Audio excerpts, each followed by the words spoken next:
هيدر هيدر عم الآخر هيدر هيدر هيدر صوغ کوثر هيدر. جی سر، کون کال کر رہے ہیں بھائی؟ عیسیٰ غزالی بات کر رہا ہوں. عیسیٰ ابدالی؟ جی جی. اب حسن ابدال سے؟ نہیں راولپنڈی سے. جی سر، کیا حال چال ہے؟ حکم کیا ہے؟ حکم یہ ہے کہ یہ ایک روایت ہے جو کیا نام ہے الفروع کافی میں اور تہذیب الحکام الاستبصار میں، جس سے یہ رزلٹ نکلتا ہے کہ مولا علیہ السلام نے جو اپنی بیٹی ہے ام کلثوم، ان کا نکاح حضرت عمر سے کیا تھا. اس کے برعکس آپ نے ایک روایت پیش کی تھی الحراج والجرائے سے، جنی والا واقعہ جو پیش کیا تھا آپ نے. جی اس کی سند میں دو راوی محمد بن حمیہ اور محمد بن مسعودہ مجہول راوی ہیں. اس کے علاوہ اپنے الفروع من الکافی سے دو روایتیں پیش کی تھی.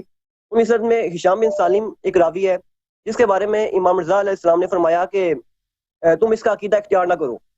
تو تینوں روایتیں آپ نے اس کی رسول کافی روایت کی سپورٹ میں. ٹھیک ہے، آپ کی خدمت میں. جی سر، یہ میں یہی کہہ رہا تھا. جنی والا واقعہ اس میں دو راوی مجہول ہیں. یہ جو روات ہے نا، یہ جو روات ہیں، یہ روات مشائخ اجازہ ہیں. مشائخ اجازہ کے لیے ضروری نہیں ہے کہ ان کی معرفت بھی ہو. جہالت ان کے لیے مضر نہیں ہوتا.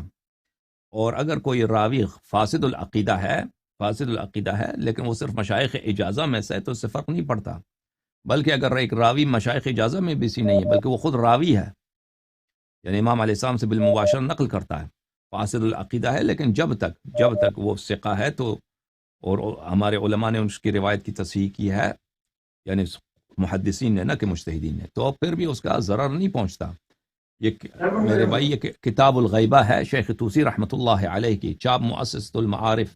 یہاں پر ملاحظہ فرمائیے، روایت کرتے ہیں بلے کہ امام علیہ الصلاۃ والسلام نے فرمایا، یہاں پہ میں آپ خدمت، بلکہ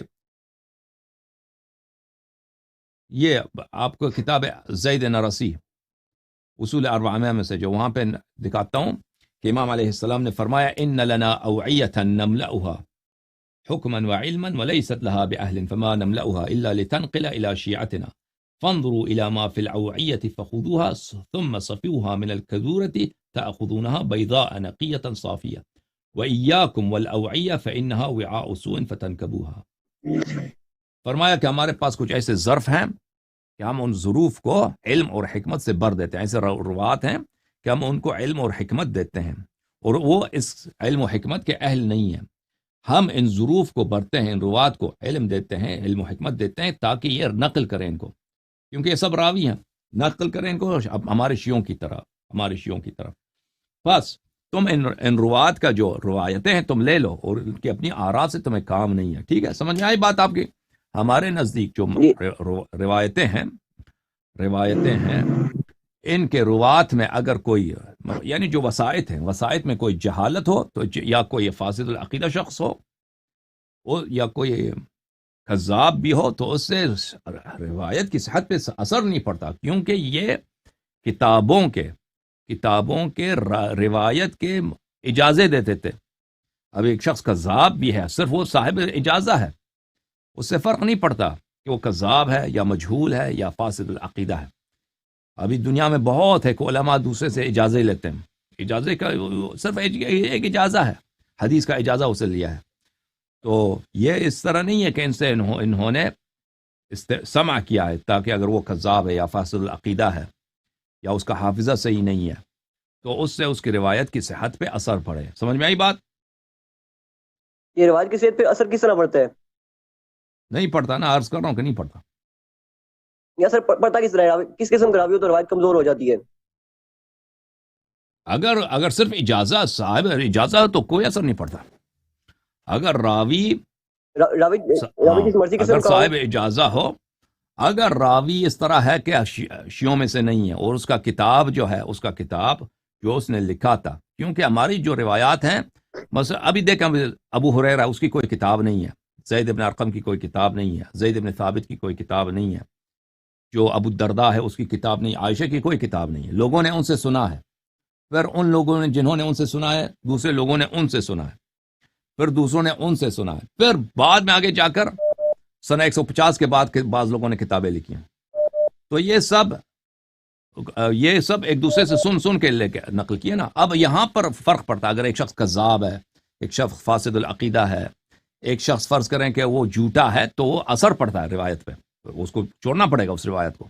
لیکن اگر عائشہ کی اپنی اگر کوئی کتاب ہے، فرض کریں یہ کتاب عائشہ نے لکھی ہے یا ابو ہریرہ نے لکھی ہے، اب اس کتاب کا اجازہ میں ان سے لے لیتا ہوں. فرض کریں میں ایک شخص کے پاس جاتا ہوں، اس کے پاس اجازے ہیں اس کتاب کے، اجازت دے دیتا ہے مجھے، میں نے تجھے اجازت دیا نقل کرو.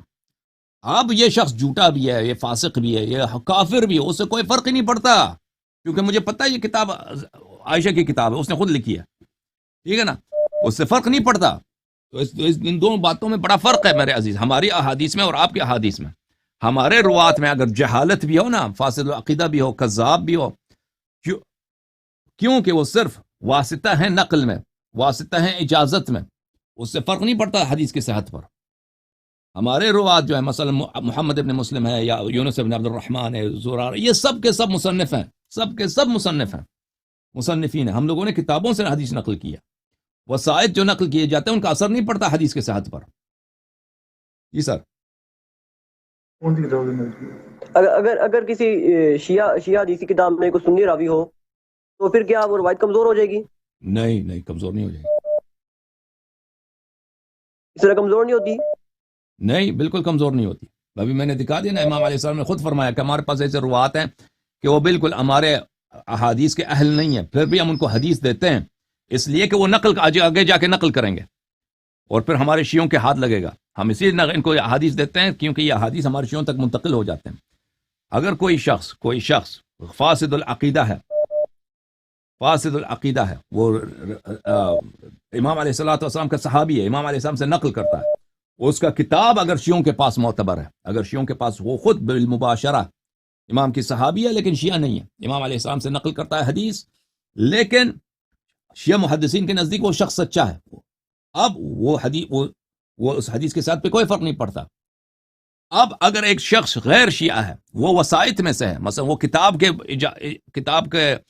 کے لیے صاحب اجازہ ہے، اس سے علماء نے اجازے نقل کیے ہیں، تو وہ وسائط میں آ جاتا ہے، پھر بھی اس کے حدیث کے ساتھ پہ کوئی فرق نہیں پڑتا.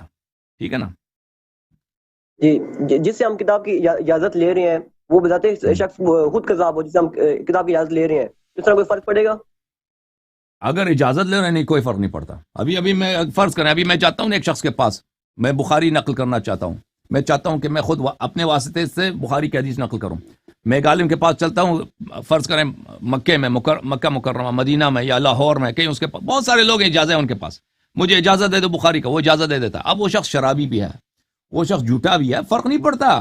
کیا فرق پڑتا؟ کیونکہ مجھے پتہ ہے یہ بخاری کی کتاب ہے، بخاری کی کتاب ہے. اب میں نے جس شخص نے مجھے اجازت دی ہے بخاری نقل کرنے کی، وہ اگر جھوٹا بھی ہے، وہ فاسق ہے، وہ کرسچن بن گیا، فرق نہیں پڑتا اس سے، یہ کوئی اس سے اثر ہی نہیں پڑتا حدیث کے ساتھ پر. ٹھیک ہے نا. صحیح ہے. اوکے. اللہ حافظ. اللہ حافظ. خدا حافظ.